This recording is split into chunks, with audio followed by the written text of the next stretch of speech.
Hey beautiful lady, I am so excited that you have downloaded my freebie and really ready to take charge of your future by letting go of those yucky feelings of self-doubt and fear so you too can kick ass in business. Now, emotional freedom technique is like acupuncture for the emotions or acupuncture for the mind.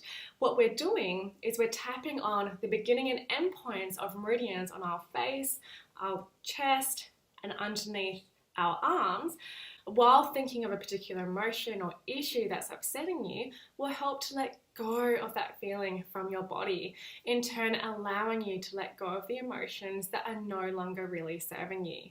Okay, so now I'm going to go through all of the steps and explain to you how each step works. And at the end, I'm going to give you an example of how we would work through that fear in one go, so you can see from start to finish how these steps work together. Step 1. Identify the emotion or the issue that you want to work with. What is the emotion that you are feeling that is stopping you from being able to move forward? Is it fear? Is it anger? Is it frustration? Is it sadness? And what is the emotion in relation to?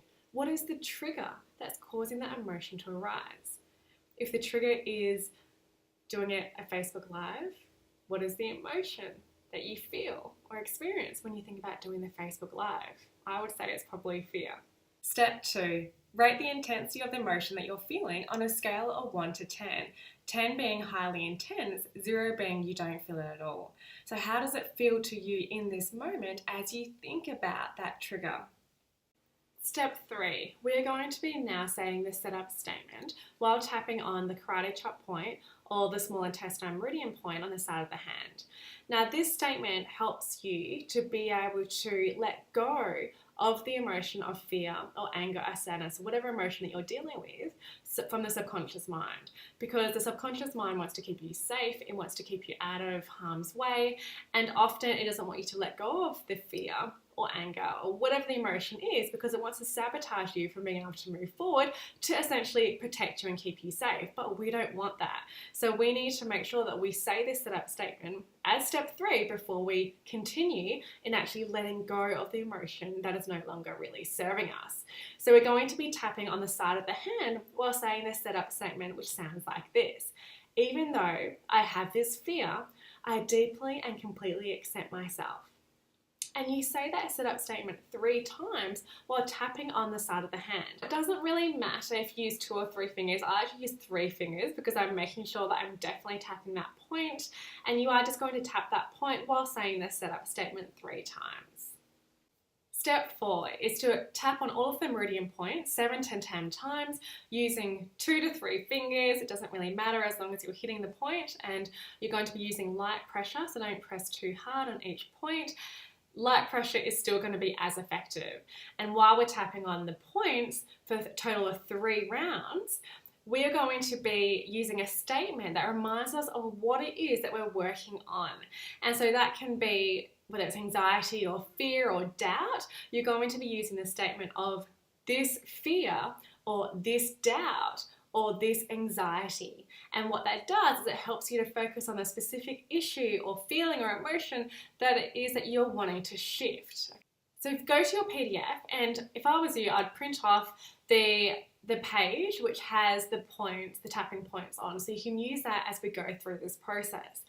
And so the first point you're going to be using is the top of the head point, which is called the governing vessel. It's a major meridian, and you're going to be tapping that point first. The second point you'll be using is this point here, which is called bladder 2. It's along the bladder meridian, and this is specifically to do usually with fear and feeling paralyzed, feeling stuck, not being able to trust in your own inner wisdom. So this point here is the one on the inner eyebrow. The next point is the side of the eye, which is on the triple heater meridian. Okay, and this has a lot to do with that sort of stress, being in that survival state, having that adrenaline surge, adrenaline and fight and flight response being activated. The next point is going to be under the eye.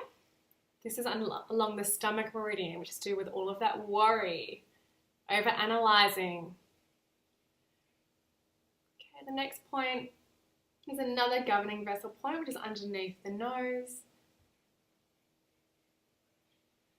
the chin point, which is along the central vessel meridian, which is a major meridian that runs the front of our body. And this is to do with a lot of the overwhelm, feeling of shame, and inadequacy. The next point is underneath the collarbones. You're tapping on both sides using 2 to 3 fingers. This is the kidney point, the kidney meridian point, and this is a lot to do with fear as well. And the next point is underneath the armpit, which is on the spleen meridian, and that's to do also with a lot of that worry and that inner critic that likes to sabotage us from moving forward. And so that point is around the bra strap line. So you'll be tapping all of those points for a cycle of 3 rounds, and then we'll be moving on to the next step. Now you have done the tapping rounds, it's now time to recheck the intensity of how that feeling feels within your body now. So go back and just have a look to see what the intensity was out of 10, and now just close your eyes and tune into that feeling now. Is it still a 10 out of 10? Or is it still an 8 out of 10? Or has it moved down on the scale?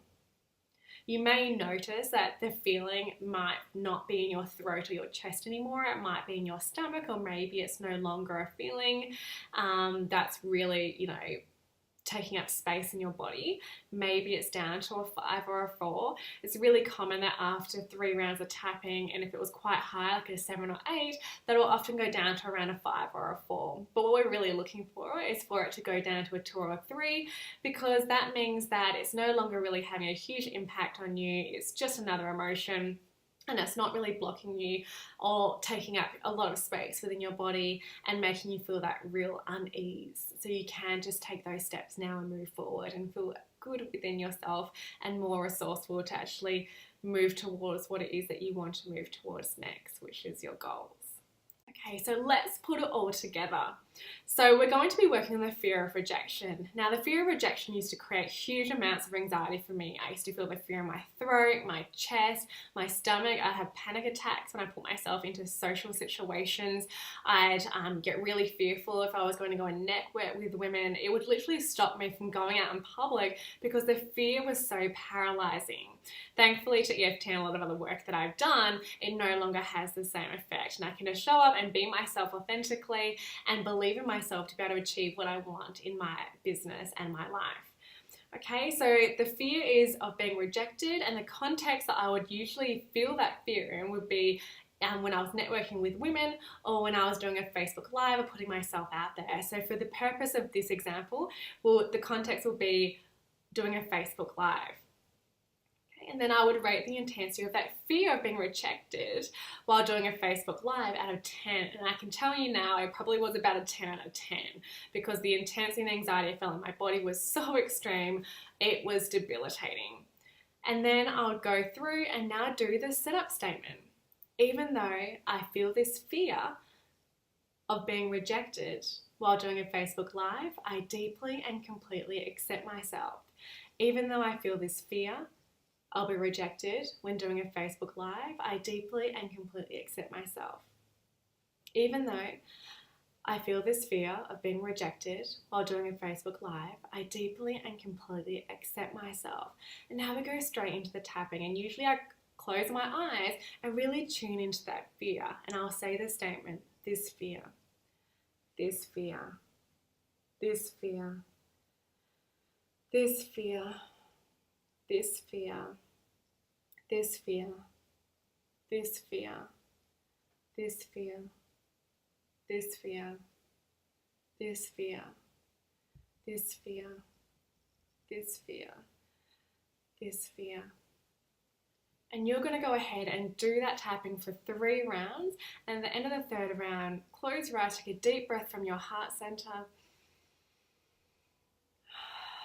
and let go. And then you're going to rate the intensity of that fear or that feeling of that emotion that you're wanting to shift at a 10 again. Usually for me, that intensity of that fear, if it's a 10 out of 10, will go down to an 8 or a 7, and then I'll need to do 3 more rounds to get it down to a 4 or a 3. And that's what we're really aiming for. We don't want the emotion to be up at a 10 or a 9 out of 10. We want it to be down low about a 2 or 3 out of 10, because it means it's more manageable. It means you can still take action, and it means that you're no longer paralyzed by emotions and being held back by that fear or that doubt all that self-sabotage that normally gets in the way when we're trying to really go for our dreams. Okay, ladies, I really hope this has helped you. If you do have any questions on how to go deeper into EFT and the particular triggers and the emotions and the issues that are affecting you and stopping you from being able to really be seen and show up as your authentic self, please get in touch. I'm happy to answer all of your questions. I love questions, and it was an absolute honor to be able to help you and teach you this little tool of EFT, which is not just little, it's very, very powerful, and it can really help you. As of right now, it literally takes a few minutes. So please keep on practicing it and play around with it, and I really hope it helps you.